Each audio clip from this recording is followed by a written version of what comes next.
you talk about this familial body that has connection with the social body and ideas of how race and gender are constructed within the custom painting, how do you see that specifically relating to the border now as we see it?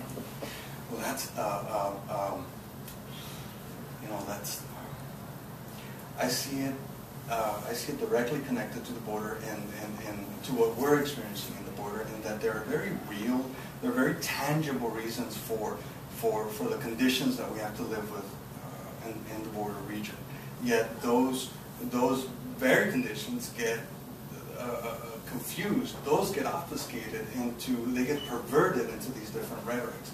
I mean, the fact of the matter is that we have two nation states butting up one against the other, and due to the kind of economic organization that we're experiencing at a global level, there's a gigantic discrepancy in terms of the type of economies, in terms of poverty. I mean, the subject is poverty. That's it. There's no myth. There's no boogeyman. There's everything that's happening. What's happening to the people that live in these regions. I mean, it comes from a very real position, and it has to do with economic discrepancy. It has to do with the discrepancy being in capitalism's production of poverty. And one side of the fence, it's immense, and then the other, it's getting more immense. But so then that's the kind of, if we were to have a passion for the real, then that's the situational assessment. That they get conflated into these rhetorics of, I mean, historically you always find really wonderful reasons to demonize the poor. And it'll be the color of their skin, the way they talk, where they come from, what they eat. But it's ways of kind of, you can't just be a jerk, you need to rationalize oppression. So I think, for me then, what I see is that there's very legitimate reasons for things being the way that they are, and then they get translated into these rhetorics that disfigure those reasons. A lot of it, I think, has to do with the fact that people are powerless, or believe that they are powerless to transform those conditions, to kind of change those reasons. And a lot of it is just predacity. A lot of it is just, the game is profit. So, yeah. So, thinking about your argument there, what role does poverty play in sustaining the nation? Well, you should ask Germany. I don't know, man. There's a direct equation. I mean, in the end, poverty poverty has a lot to do with the way that resources are distributed. It has a lot to do with you encounter poverty primarily within the labor classes. I think it's until those distinctions and those ways of organizing our ability to do with our bodies, kind of physical labor, our ability to do with our minds, intellectual labor, until we start to kind of think and operate differently, then poverty is just going to be a natural result of the exhaustion of resources. I was just thinking about abortion lately, not because I just think about abortion, but because I was thinking about abortion and how important it is to have poor people reproduce. Because you need a lot of poverty. You need a lot of poverty to sustain, certain monuments. And so then it just makes sense that abortion not be an option. You need to increase the amount of poverty. So, and I guess that's what I mean by predacity. I mean the kind of predacity inherent to capital. So some of the figures in your painting, yeah. and in general, your paintings in general, they're famous. The people in the paintings are famous, right? Yes. These aren't the people that we think of as typically as poor.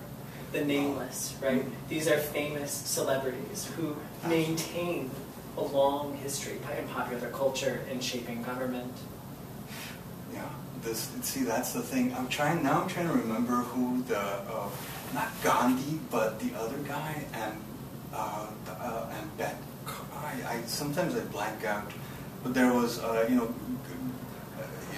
Gandhi had a real unique position in terms of what was happening at that time, the colonial relationship to the British.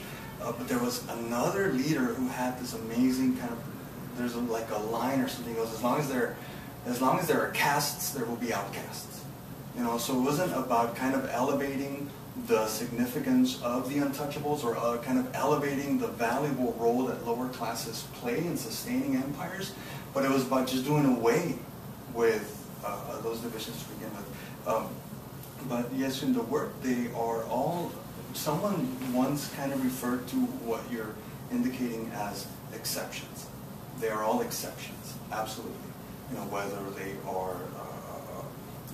are, the people of color are obviously exceptions in the work. I like to just call them tokens.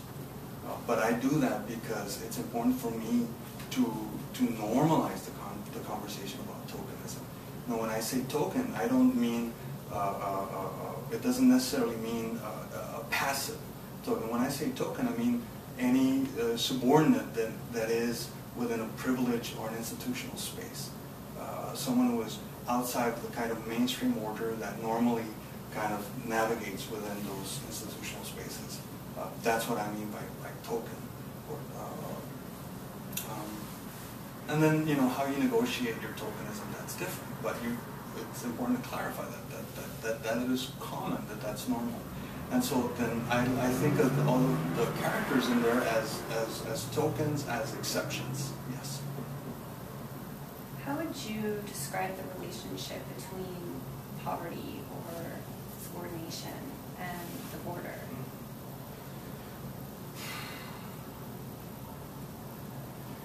Well, the border as we know it is the place where the exchange takes place. No, the border is where certain exchanges occur.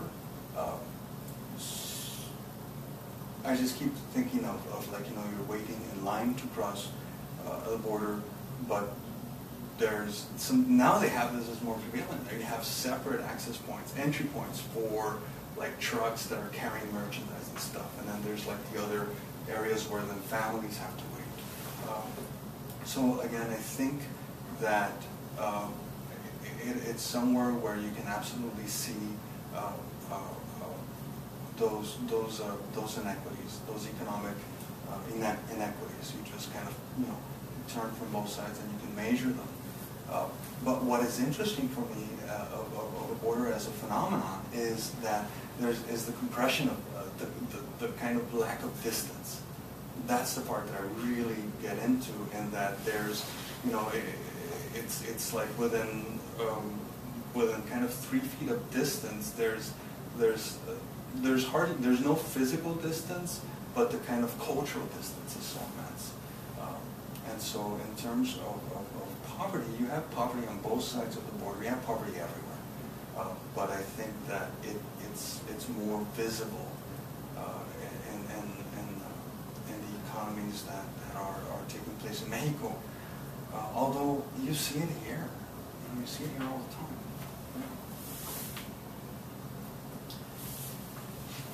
Maybe we can switch gears for a second. If you want to go somewhere different, just chime in. Thinking about a conversation that we had in terms of research methods and the way that you approach the subject of custis paintings.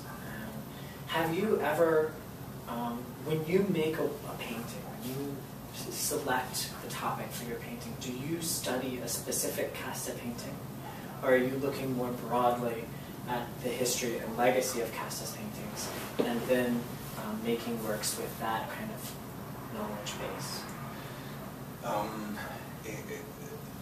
When the work was in a more nascent state, what would happen is that I would literally take original casta paintings as templates. And so then I kind of subject them to this process in Photoshop, where just as a digital file, you begin to kind of add much more layers to it, and in the end, kind of play this game, a subtractive, additive game.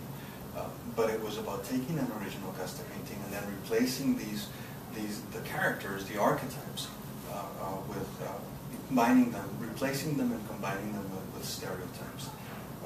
That has been evolving to a point where it's not terribly important for me to begin with an original custom painting, but it's important for me to begin with the relationship. Begin with that initial relationship and then build from that.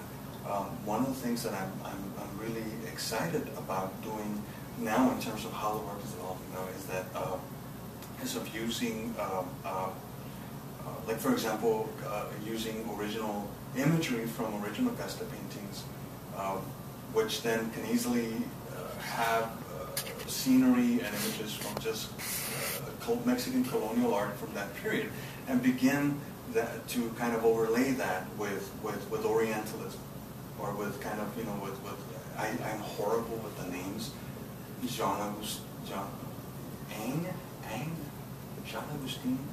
Oh, and then the Jerome. Are those the two guys, primary Orientalists? Yes. Yeah. And So Jacques-Louis David. Jacques Louis. I'm not the French person. Is he a Jacobin? So then it's Of course, become they have lots of homoerotic capacities too. big time. So then so it's become much more interesting for me to then kind of have those be coexisting in the same work. And so then you have these components from original custom paintings with just kind of colonial Latin American art of that period, and then as well as, you know, imagery or motifs from its sibling movement, which was Orientalism. And it's become very important for me to then start introducing that into the work as well.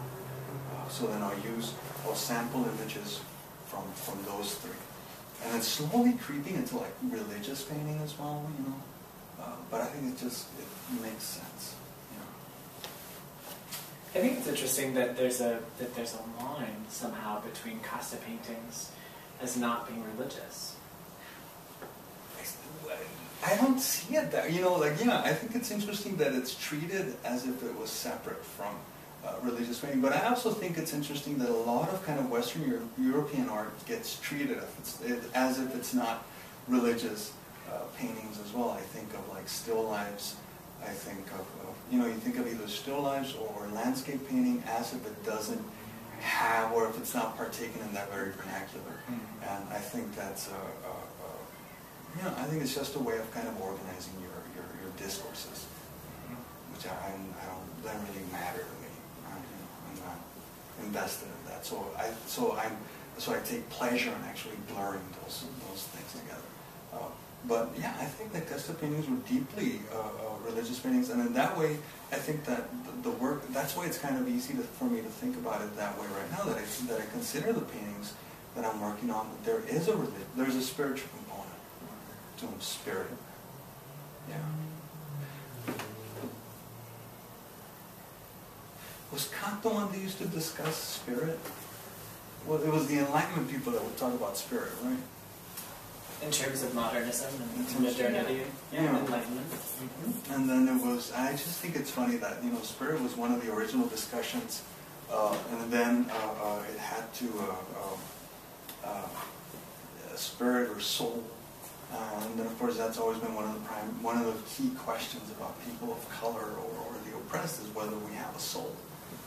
And then that became identity, which I don't know what that means anymore. So I'm afraid we're running out of time. Lucky technology. So what inspires you? I'm